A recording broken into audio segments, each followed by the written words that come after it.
这个饭团摊的女老板脸上永远挂着亲切的笑容，亮丽的外表看起来就像是年轻的女生。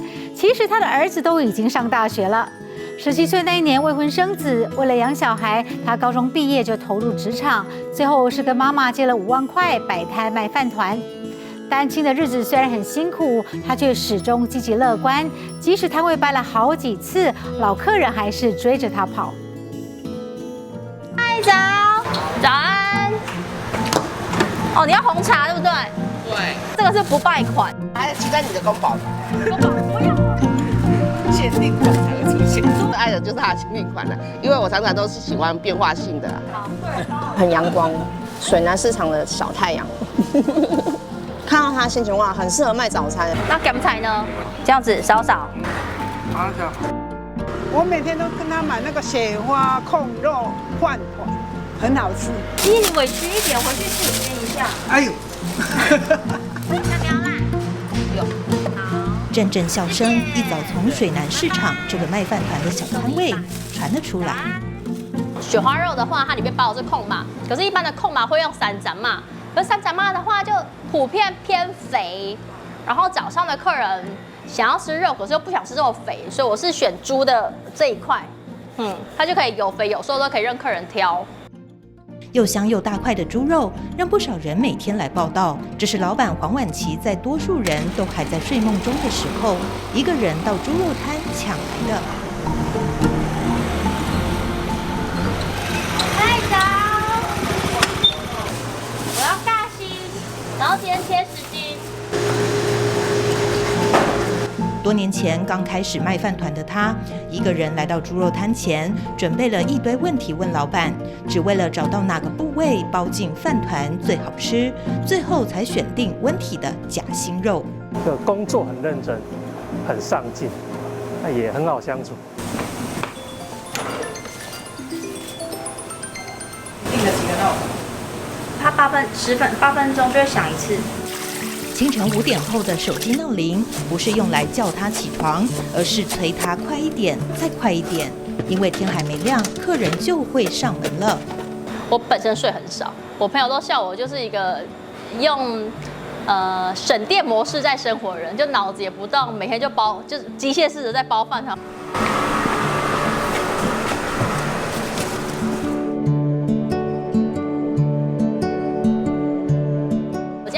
12年饭团，总共现在是搬第3次，搬到这边就是市场摇滚区，然后都是婆婆妈妈，然后跟以前的上班族又完全不一样了。第1次搬迁是因为地主要卖地，第2次是大房东、二房东合约谈不拢，目前在离家近的水南市场找到落脚处。一个打包猪，还要送5摆摊地点不同，客人喜好也不完全一样，但自己对饭团的基本要求从来没变过。我觉得饭团要好吃的一个大方向就是米饭好吃，你的米一好吃，饭团就不可能太难吃。我要一个传统的白米的。好。除了选用品质好的糯米和紫米，他也坚持一定要用木桶来煮，因为木头能吸收多余水分，米粒的口感更好，也会带有淡淡的木头香。当初就那个老板看我觉得很奇怪，个小女生莫名其妙，那时候才25岁、24岁，去买木桶干嘛？然后老板以为是我要泡脚用的，我说没有，我是要卖饭团用的。饭团馅料也不马虎，大到控肉，小到菜豆，他都亲自料理。其实我卤肉的方式很单纯的，就是米酒、酱油、糖，然后蒜酥、油松酥。猪皮一开始也是我自己爱吃啊，我爱打正着，而且猪皮我喜欢它吃在嘴里那个黏黏润润的感觉，然后发现包在饭团里面口感出奇的好。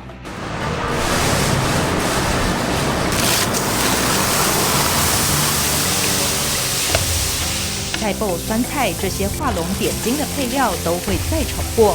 小时候阿嬷的好料也成为与众不同的亮点。以前我最期待是我阿嬷的卤肉色，我阿嬷肉色里面永远会有卤鸭蛋。那卤鸭蛋，我吃惯卤鸭蛋之后才发现，原来卤鸡蛋这么干，所以我这边的饭团就全部都选用卤鸭蛋。有一个正常的那个雪花就好了。好。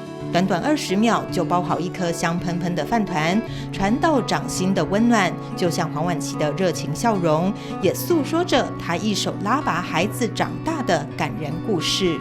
压力非常大，那时候大家都在夜店玩啊，晚上夜唱啊，然后夜冲武岭啊，然后我就在一直带小孩，可能偶尔要出门一下，但是我妆都还没化完，小孩可能已经叫我77494了。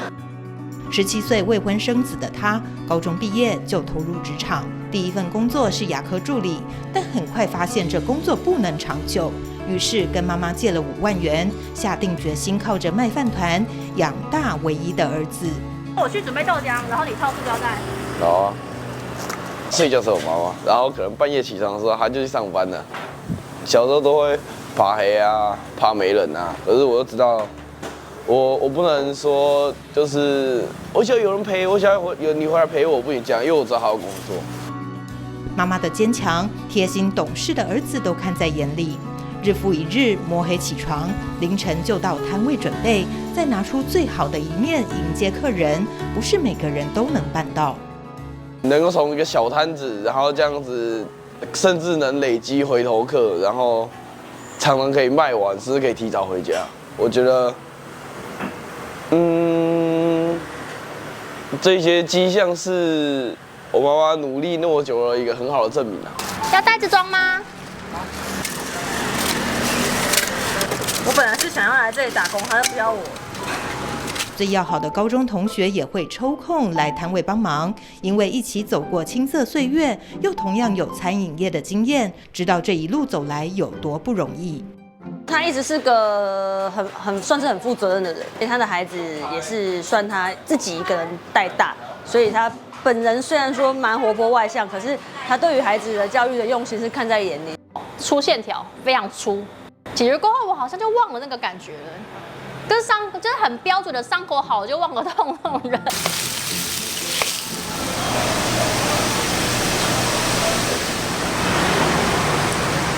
幸好老天爷给了他乐观开朗的个性和厨艺的天分，人生的波折都变成勇于创新的养分。嘎抛就是这个叶子，它跟九层塔味道很类似。他跑去泰国上烹饪课，再把学到的知识包进饭团里，变成期间限定的口味。就发现我煮东西从来不翻车。然后就开始煮，越煮越多，然后煮到不知道为什么，就是变成我在煮都是不小心的，无心插柳而变树林。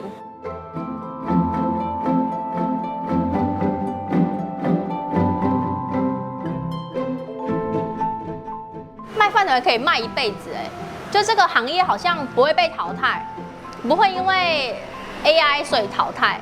然后，而且也不会面临到什么退休的问题。一颗饭团承载着一位母亲的奋斗故事，一口咬下，打从心里暖暖的。